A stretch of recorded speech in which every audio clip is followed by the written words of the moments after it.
You are looking at Julian's pronunciation guide, where we look at how to pronounce better some of the most mispronounced words in the world, like this other curious word. But how do you say what you're looking for today?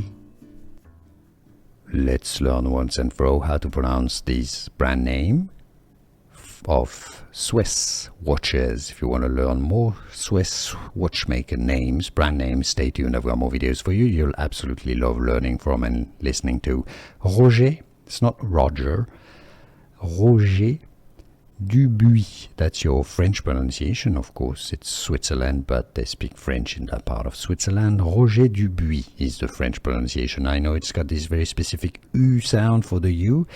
Roger Dubuis. If you cannot pronounce it that way exactly in English, you can use a more English pronunciation. Roger, not Roger, Roger Dubuis. You can replace the U with an U sound, which is kind of close enough.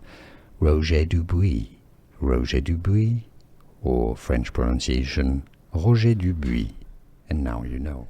Here are more videos on how to pronounce more confusing words and names too many mispronounced. Like this video if you found it useful. I appreciate your support. I'll see you soon and thanks for watching.